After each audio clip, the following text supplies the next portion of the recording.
Hello everyone, my name is Vinay Vishwakarma. आप देख रहे हैं अपना खूबसूरत सा चैनल ब्राइट कोचिंग क्लासेस। जैसा कि मैंने पिछले लेक्चर में बताया था, वैद्युत क्षेत्र या वैद्युत बल क्षेत्र के बारे में, वैद्युत क्षेत्र रेखा या वैद्युत बल रेखा के बारे में, वैद्युत बल रेखाओं के गुण के बारे में। तो थोड़ा हम मोटा मोटी पिछले लेक्चर के बारे में जान लेते हैं, फिर आज आगे से कंटिन्यू करते हैं। वैद्युत क्षेत्र या वैद्युत बल क्षेत्र क्या था? कोई भी धनावेश या फिर ऋणावेश था। तो हमें पता था कि धनावेश से जो वैद्युत बल रेखाएं होती हैं दूर की तरफ जाती हैं। अगर ऋण आवेश था तो वैद्युत बल रेखाएं इसके पास आती हैं। तो धन आवेश या फिर ऋण आवेश जो इतना पूरा रेंज बटा है, जो पूरा रेंज है यहां तक का, इस ऋण आवेश का जो यहां तक पूरा रेंज है, इस पूरे रेंज को हम लोग बोल रहे थे वैद्युत क्षेत्र या वैद्युत बल क्षेत्र बोल रहे थे। इतना जो एरिया कवर किया था धनावेश या फिर ऋण आवेश, उस पूरे एरिया कवर्ड रीजन को बोल रहे थे हम लोग वैद्युत क्षेत्र या वैद्युत बल क्षेत्र। वैद्युत क्षेत्र रेखा या वैद्युत बल रेखा क्या था? यही जो धन आवेश के कारण क्षेत्र रेखाएं दूर की ओर निकली हैं लाइन द्वारा, ये जो लाइन है ये सब लाइन्स है, ठीक है। और ऋण आवेश का जो वैद्युत बल रेखाएं इसकी ओर आ रही हैं, रेखाएं जो पास आ रही हैं, इन्हीं रेखाओं को बोलते हैं वैद्युत क्षेत्र रेखा या वैद्युत बल रेखा। मतलब रेखाओं को बोलेंगे वैद्युत क्षेत्र रेखा या बल क्षेत्र और वैद्युत बल रेखा। और जो इतना पूरा क्षेत्र फैला हुआ है धन आवेश या ऋण आवेश का, इस पूरे बोलेंगे वैद्युत क्षेत्र या वैद्युत बल क्षेत्र। वैद्युत बल रेखाएं क्या थी? वैद्युत बल रेखाओं के बारे में हम लोग पढ़े थे कि अगर कोई दो आवेश हैं, धन आवेश और ऋण आवेश पास पास में, तो वैद्युत बल रेखाएं को जो गुण होता है, गुण में यह था कि वैद्युत बल रेखाएं हमेशा धन आवेश से निकलती हैं, ऋण आवेश में समाप्त हो जाती हैं। इस प्रकार जा रही थी, ठीक। यहां से निकल रही थी बाहर की ओर, निकलने वाले डायरेक्शन में, इसकी तरफ आ रही थी सब।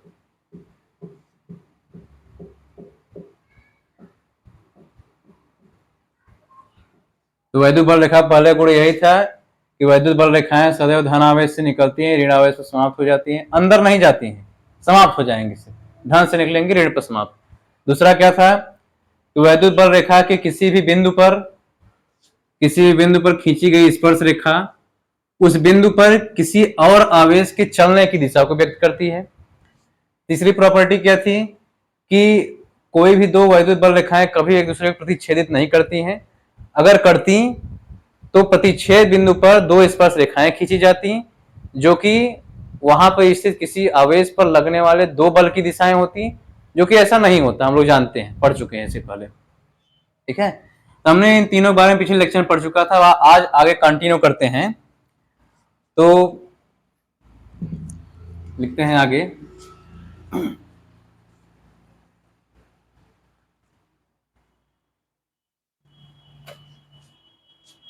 आज हम लोग पढ़ेंगे कि वैद्युत क्षेत्र की तीव्रता,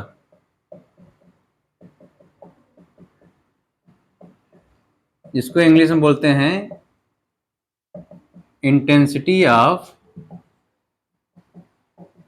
इलेक्ट्रिक फील्ड। अब वैद्युत क्षेत्र की तीव्रता क्या होती है? देखिए, हम लोग अभी जाने हैं कि धन आवेश अथवा ऋण आवेश, दोनों आवेशों के लिए हम बता रहे हैं। ऐसा नहीं समझना है कि सिर्फ एक ही आवेश के लिए सत्य है ये सब चीजें। कि धन आवेश के कारण क्षेत्र की तीव्रता का जो डायरेक्शन होता है, वैद्युत बल रेखाओं का डायरेक्शन होता है, वो बाहर की ओर निकलती हैं। और ऋण आवेश पर वैद्युत बल रेखाएं या वैद्युत क्षेत्र रेखाएं इस ऋण आवेश की ओर आती हैं। लेकिन अब वैद्युत क्षेत्र की तीव्रता क्या है? वैद्युत क्षेत्र की तीव्रता ये होती है, पहले इसके बारे में हम लोग यहां लिखते हैं कि वैद्युत क्षेत्र में स्थित किसी एकांक धन परीक्षण आवेश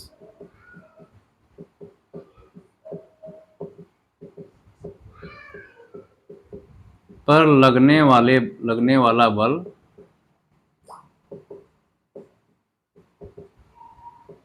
वैद्युत क्षेत्र की तीव्रता, जिसको कैपिटल ई से डिनोट करते हैं, कहलाती है। अब देखिए, इस स्टेटमेंट का मतलब क्या है कि वैद्युत क्षेत्र में स्थित किसी एकांक धन परीक्षण आवेश, वैद्युत क्षेत्र की तीव्रता परिभाषा ऐसे बनता है कि इतना पूरा तक रेंज जो है क्या होता है, वैद्युत क्षेत्र होता है, इतना पूरा होता है वैद्युत क्षेत्र। तो अगर किसी वैद्युत क्षेत्र में, चाहे वो धन आवेश का वैद्युत क्षेत्र हो चाहे ऋण आवेश का वैद्युत क्षेत्र हो, अगर वैद्युत क्षेत्र में हम किसी भी एकांक धन परीक्षण आवेश, जिसको क्यू0 बोलते हैं, ठीक है, वैद्युत क्षेत्र में एकांक धन परीक्षण आवेश Q0 को अगर हम रख देते हैं तो इस Q0 पर इस धन आवेश या फिर इस Q0 पर इस ऋण आवेश के कारण एक बल आरोपित होता है। तो एकांक धन परीक्षण आवेश पर लगने वाला जो बल होता है उसी को बोलते हैं वैद्युत क्षेत्र की तीव्रता। वैद्युत क्षेत्र की तीव्रता का ऐसे ही मतलब समझ लीजिए कि इतना तक तो पूरा वैद्युत क्षेत्र फैला हुआ था, लेकिन किसी एक पार्टिकुलर पॉइंट पर इसकी तीव्रता कितनी होगी, कितना इंटेंस है, कितना इसकी क्षमता है उस पार्टिकुलर पॉइंट पर, उसी को बोलते हैं वैद्युत क्षेत्र की तीव्रता। वैद्युत क्षेत्र फैला हुआ है, किसी एक पॉइंट पर हमको निकालना हुआ कि इसका स्ट्रांगनेस कितना है, कितना स्ट्रांग है ये वैद्युत क्षेत्र, उसी को बोलते हैं वैद्युत क्षेत्र की तीव्रता। परिभाषा यही होती है, मतलब कि वैद्युत क्षेत्र में किसी एकांक धन परीक्षण आवेश पर जितना ही बल लगेगा उसी को बोलेंगे वैद्युत क्षेत्र की तीव्रता, चाहे वो धन आवेश का वैद्युत क्षेत्र हो चाहे ऋण आवेश का वैद्युत क्षेत्र हो। इसका फार्मूला कैसे बन जाता है, फार्मूला बनता है वेक्टर E बराबर वेक्टर F अपान Q0। जो वैद्युत क्षेत्र की तीव्रता होती है ये सदिश राशि होती है, क्योंकि इसकी एक दिशा भी होती है, पार्टिकुलर दिशा भी होती है। और दिशा क्या होती है कि धन आवेश के कारण किसी भी बिंदु पर क्षेत्र की तीव्रता इस धन आवेश से दूर की ओर होती है, ऋण आवेश के कारण किसी भी बिंदु पर क्षेत्र की तीव्रता इस ऋण आवेश की ओर होती है। ठीक, तो अभी इतना नोट कर लीजिए, फिर आगे पढ़ते हैं। तो आगे समझते हैं हम लोग। फार्मूला देखिए हम लोग यहां लिख लेते हैं, वेक्टर E बराबर वेक्टर F अपान Q0। ये फार्मूला देखिए बना था किसी एकांक धन परीक्षण आवेश पर एक्सपेरिमेंट करके बना था। बाद में ये पूरा कोई भी आवेश हो सकता है, उसके लिए भी ये फार्मूला सत्य ही होता है। अब हम लोग पढ़ते हैं वैद्युत क्षेत्र की तीव्रता का मात्रक। वैद्युत क्षेत्र की तीव्रता का मात्रक। देखिए वैद्युत क्षेत्र की तीव्रता जो कि कैपिटल ए से डिनोट करते हैं हम लोग, कैपिटल E, इसके बराबर है F अपान Q0। F क्या है, फोर्स मतलब बल का मात्रक, बटे Q0 मतलब आवेश का मात्रक।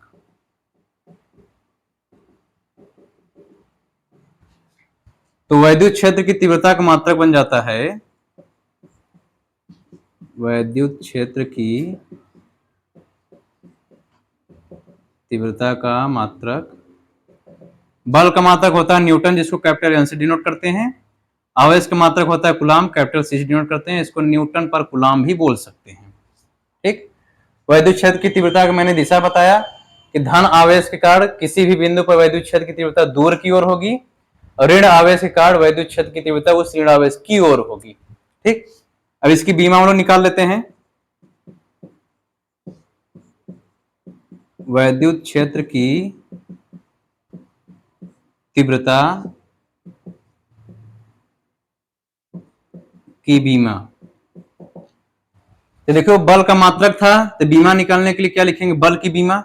बल की बीमा क्या होती है, mL t के पावर -2 होती है, जिसको बड़े कोष्टक के अंदर रखा जाता है, लिखा जाता है। फिर नीचे है आवेश का मात्रक। आवेश का मात्रक तो कूलाम होता है, लेकिन आवेश की जो बीमा लिखी जाती है वो AT लिखा जाता है, जो कि करंट के फार्मूला से बनता है, Q बराबर IT से। I की बीमा कैपिटल A हो जाती है, T टाइम है, बीमा T हो जाती है, तो AT हो जाती है Q आवेश की बीमा। ठीक है, तो Q आवेश का मात्रक था, तो आवेश की बीमा लिखेंगे तो यहाँ पे AT लिख देंगे। तो उसके बाद यहाँ m हो जाएगा, क्योंकि नीचे और कोई m है नहीं, तो उसका पावर जुड़े घटेगा नहीं। उसके बाद L भी नीचे नहीं है, L भी वैसे हो जाएगा। T की पावर नीचे 1 है, ऊपर T की पावर -2 है, तो नीचे वाला 1 जाएगा ऊपर, इस -2 से जुड़ जाएगा माइनस के साथ, तो -3 हो जाएगा। A की पावर 1 नीचे है, ऊपर जाएगा A की पावर -1 हो जाएगा।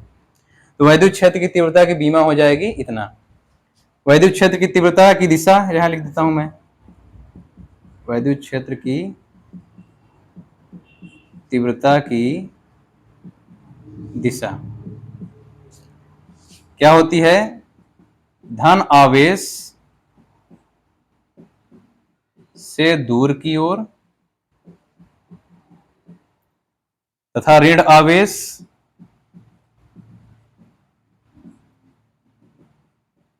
की ओर होती है। ठीक, तो इसको नोट कर लीजिए। इसके बाद हम अगले हेडिंग के बारे में समझते हैं। तो देखिए, अगले हेडिंग, अगले कंसेप्ट के बारे में समझते हैं कि बिंदु आवेश के कारण किसी बिंदु पर क्षेत्र की तीव्रता। अब इसका डेरिवेशन है, इसके डेरिवेशन हम लोग बहुत ध्यान से समझेंगे। मान लीजिए कोई दो बिंदु है, एक बिंदु ए है, एक बिंदु बी है। ए बिंदु पर कोई चार्ज रखा गया है Q, जो कि प्लस का Q है। ठीक, बी बिंदु पर कोई चार्ज रखा गया है प्लस Q0, जिसको एकांक धन परीक्षण आवेश भी बोलते हैं इसे। अब इनके बीच में मान लीजिए कुछ डिस्टेंस है, स्मॉल r डिस्टेंस है।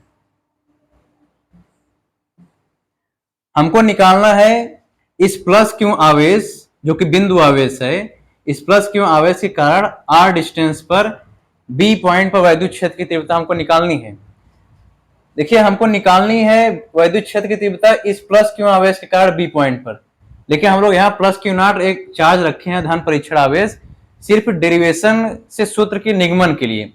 बाद में चल के जब सूत्र डेरिवेट हो जाएगा तो Q0 हट जाएगा, जिससे हम लोग ये जान जाएंगे कि इसी आवेश के कारण ही बी बिंदु क्षेत्र की तीव्रता निकला है। इस आवेश का कोई रोल नहीं था एक्चुअल में, निकाल रहे हैं हम एक ही आवेश के कारण बी बिंदु क्षेत्र की तीव्रता।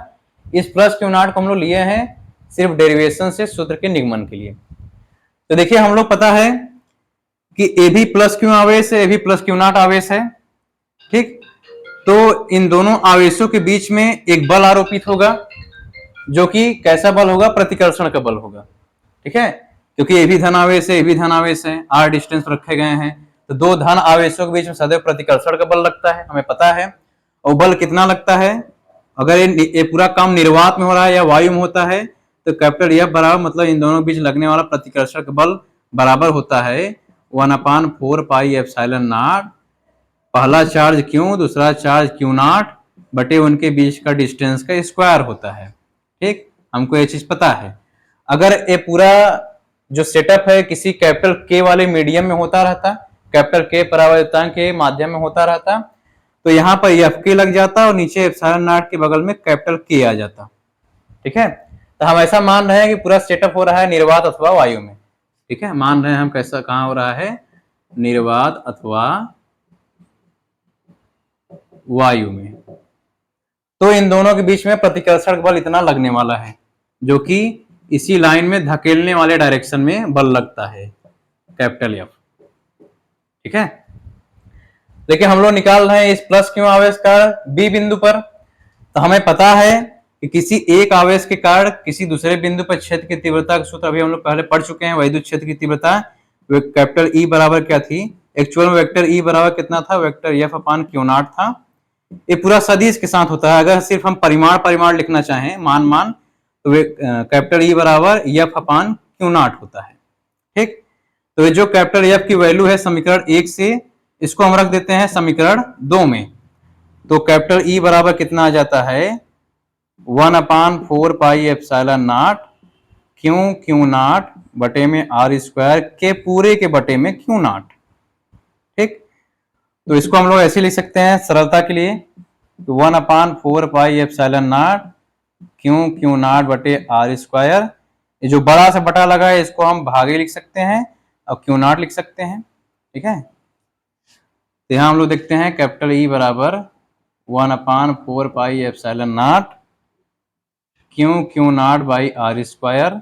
यहाँ Q0 के अपान में 1 है तो ये गुणा के सिंबल के साथ उल्टा हो जाता है, 1/Q0। Q0 से Q0 कैंसिल हो गया, तो कैपिटल E बराबर कितना मिला? 1/4 pi epsilon not Q by r²। तो देखिए इस फार्मूला में, बॉक्स के अंदर वाले फार्मूला में Q0 नहीं है। Q0 नहीं है मतलब क्या? कि अगर सिर्फ Q है तो ये जो वैद्युत क्षेत्र की तीव्रता कैपिटल E निकली है B बिंदु पर, ये सिर्फ इसी प्लस Q आवेश के कारण ही निकली है। हमने प्लस Q0 को एक एजम्पशन माना था डेरिवेशन करने के लिए हमने इसको लिया था, सिर्फ बाद में हट गया। इसका मतलब क्या है कि इसी प्लस क्यू आवेश के कारण r डिस्टेंस पर पॉइंट बी पर ए वैद्युत क्षेत्र की तीव्रता निकली है। अगर ये धन की जगह ऋण आवेश होता तो भी मान इसका इतना ही आता, परिमाण इतना ही आता। डायरेक्शन देखिए धन आवेश है तो बी बिंदु पर डायरेक्शन क्या हो जाता है, दूर की ओर होता है वैद्युत क्षेत्र का डायरेक्शन। अगर यही धन की जगह ऋण आवेश होता तो बिंदु बी पर क्षेत्र की तीव्रता का डायरेक्शन इस ऋण आवेश की ओर हो जाता, ठीक है ना, अगर ऋण आवेश होता तब। लेकिन हालांकि धन आवेश है तो हम लोग धन आवेश के लिए यहाँ डायरेक्शन दिखाएं। जैसे यहाँ पर धन आवेश है तो r डिस्टेंस पर अगर पॉइंट P है तो यहाँ क्षेत्र की तीव्रता का डायरेक्शन दूर की ओर। अगर ऋण आवेश होता तो r डिस्टेंस पर कोई पॉइंट अगर P रहता तो यहाँ क्षेत्र की तीव्रता का डायरेक्शन इस ऋण आवेश की ओर हो जाता, ठीक है। ये तो था कि किसी एक बिंदु आवेश के कारण किसी डिस्टेंस पर कोई पॉइंट है तो वहां पे क्षेत्र की तीव्रता कितनी होगी, तो हम लोग डेरिवेशन से निकाल पाए हैं, इतना तक हुआ है। अगर एक कैपिटल के परावर्तितांक वाले माध्यम में होता रहता तो एप्सिलॉन नॉट के बगल में कैपिटल के आ जाता, ठीक है। तो ठीक इसको आप उतारिए।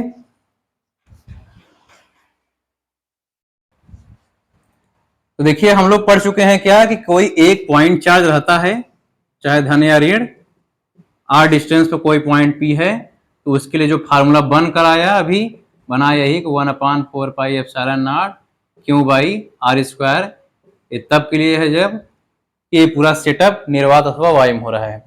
अब अगर मान लीजिए कोई ऐसा प्लेस है, ऐसा कोई तल है जहां पर कई आवेश हैं, जैसे मान लीजिए एक है प्लस Q1 आवेश, एक है माइनस Q2, कहीं है माइनस Q3, कहीं प्लस Q4 है, ऐसे करके कहीं मान लीजिए Qn है, और इन सब से किसी न किसी डिस्टेंस पर, मान लीजिए Q3 वाला डिस्टेंस R3 डिस्टेंस है, यहाँ R1 डिस्टेंस है, यहाँ से R2 डिस्टेंस है, यहाँ से R4 डिस्टेंस है, और यहाँ से Rn डिस्टेंस पर कोई पॉइंट है P। अगर अब ये जितने प्रकार के आवेश रखे गए हैं कुछ न कुछ दूरियों पर, सब आवेशों के कारण अगर हमको बिंदु P पर कुल वैद्युत क्षेत्र की तीव्रता निकालनी है तो हम देखते हैं यहाँ पर माइनस Q3 आवेश है, चार्ज की प्रकृति क्या है, माइनस में है, ऋण में है, तो P बिंदु पर क्षेत्र की तीव्रता का डायरेक्शन क्या होगी, इस माइनस की ओर होगा, जिसको हम लोग मान लेते हैं E3, यहाँ 3 है 3 लगा देते हैं। 1 है यहाँ, लेकिन देखिए धन आवेश है Q1, धन आवेश के कारण बिंदु P पर क्षेत्र की तीव्रता इसी लाइन में ही आगे की तरफ होगी, दूर की तरफ होगी, E1 है। माइनस Q2 है, ऋण आवेश है, P बिंदु पर इसी लाइन में माइनस Q2 आवेश की ओर होगी, E2। R4 आवेश है धन वाला, तो P बिंदु पर इसी लाइन में आगे की ओर, दूर की ओर होगी, E4। और N आवेश है, Qn आवेश है, ये भी धन आवेश ही है, तो Rn डिस्टेंस पॉइंट P पर क्षेत्र की तीव्रता भी दूर की ओर होगी, En, क्योंकि यहाँ पे N लिखा गया है।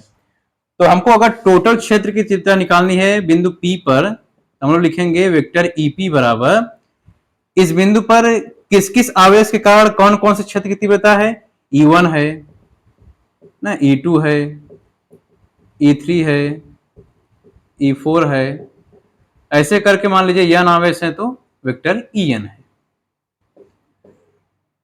मतलब कि कई आवेश अगर रखे गए हैं किसी सिस्टम में, किसी प्लेस में, और उन सबसे कुछ न कुछ दूरियों पर कोई एक पॉइंट P है, और उस P बिंदु पर हमको सब आवेशों के कारण क्षेत्र की तीव्रता निकालनी है, तो उस पार्टिकुलर पॉइंट पर कुल क्षेत्र की तीव्रता प्रत्येक आवेश के कारण क्षेत्र की तीव्रताओं का सदिश योग होता है।